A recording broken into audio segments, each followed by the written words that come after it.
Peter Daszak's very own words, which he stated at a conference in 2014, which were published in February of 2015 in the Proceedings of the National Academy of Sciences. To sustain the funding base, sounds like public health already, beyond the crisis, we need to increase the public understanding of the need for medical countermeasures such as a pan-influenza or a pan-coronavirus vaccine.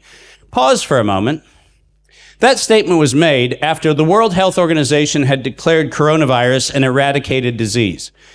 When in human history have we needed a pan-coronavirus vaccine for a disease that they had just declared eradicated? When is it that we needed the public to understand the need for a medical countermeasure for a disease that they had already declared eradicated?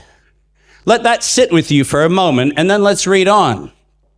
A key driver is the media, and the economics will follow the hype.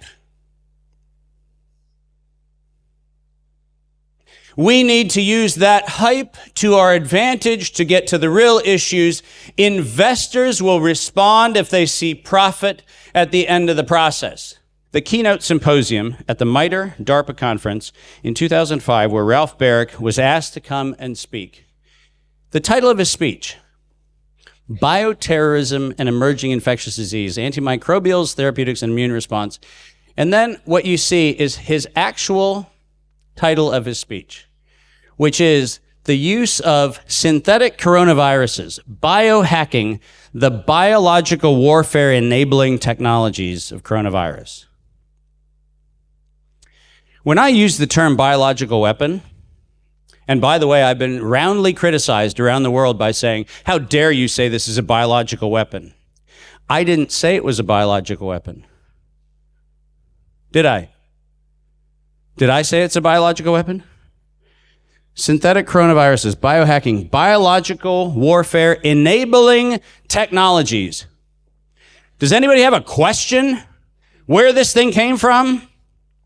Is there any reason why Anthony Fauci might have not wanted Ralph Baric on the WHO's investigating team to try to figure out where this thing came from, given the fact that he funded that project?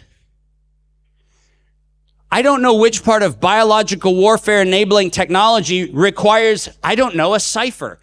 You have to unpack something in that? There has to be some mystery buried inside the mystery of an enigma buried inside of an enigma? No.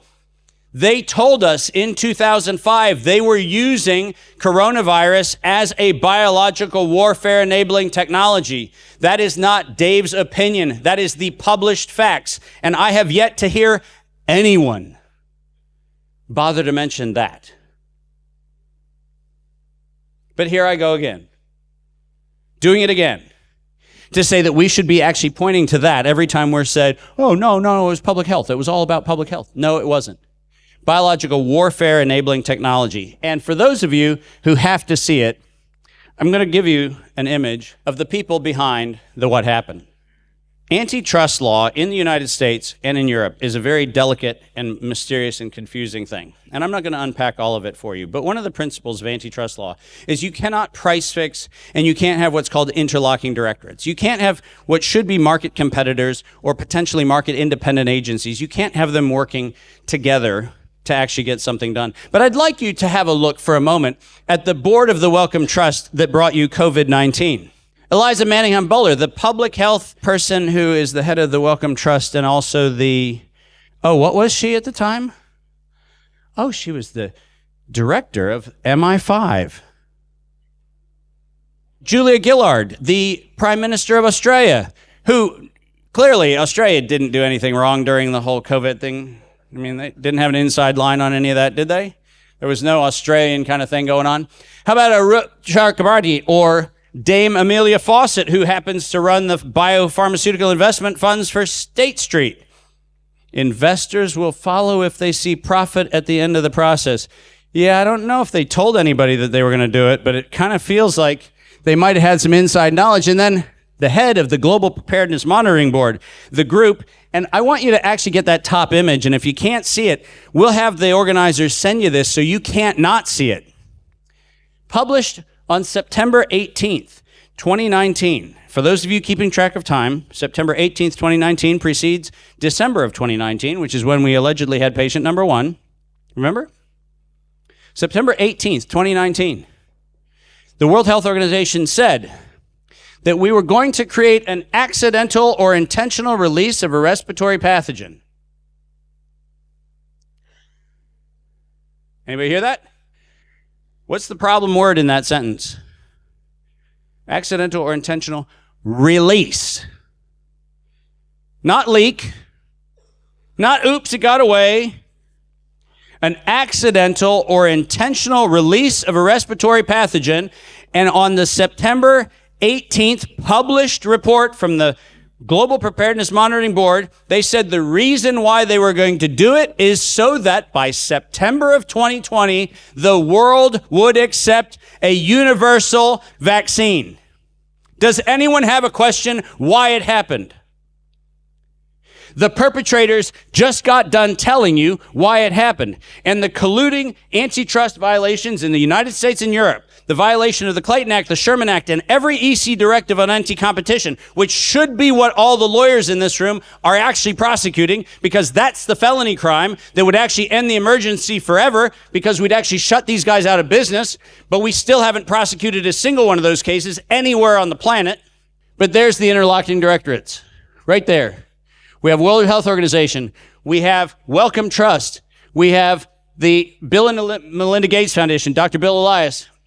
We have Jeremy Farr, the CEO of the Wellcome Trust. We have Dr. Anthony Fauci. These are the board members. These are the interlocking directors that actually told the world we are going to kill humans so that the public by September 2020 accepts a universal vaccine.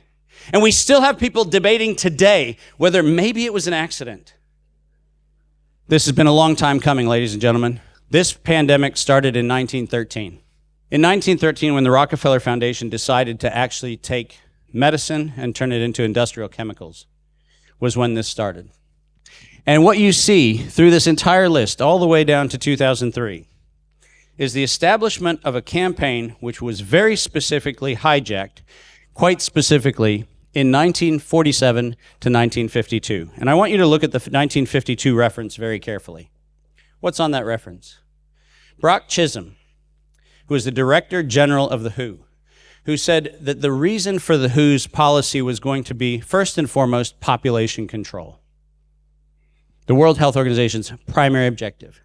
1952. People don't talk about Brock Chisholm. They don't go and read what he said. But it turns out that that's what he specifically said this was about. And then we get down to 2011. We get the decade of the vaccines. And lo and behold, the decade of the vaccines brings us to a point where the only way we can actually achieve the 1950-1955 stated agenda is to make sure that, as they said in the report in 2011, we have a universal vaccine program to make sure we can manage the Earth's population. Ladies and gentlemen, this was not about public health. It wasn't about controlling a money system. It wasn't anything else. This was about a bunch of sociopaths who have worked a very long time to come up with a war against humanity. That's what this is.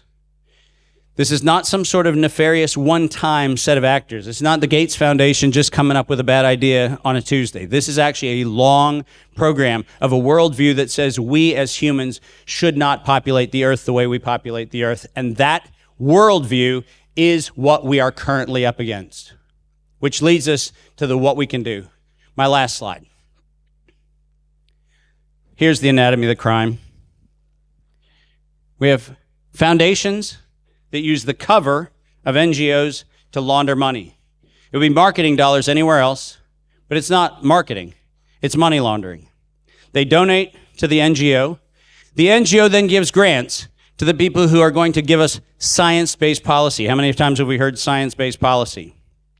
They give us science-based policy, which lo and behold turns into corporations that, are you ready for this? See investment returns at the end of the process, which then they do what? And every single one of these, since anthrax, since Ebola, since malaria, every one of them has used the exact same set of 6 variables. They start by patenting the pathogen, which is a restraint of trade. Then they do sole source non-competitive grants, which is a violation of market allocation.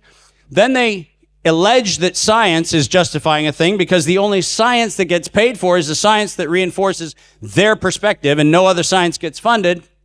The collusion leads to the declaration of emergencies, which has been going on since the 1920s. And lo and behold, We have suppression of known alternatives, which is an antitrust violation on both sides of the Atlantic that leads to murder.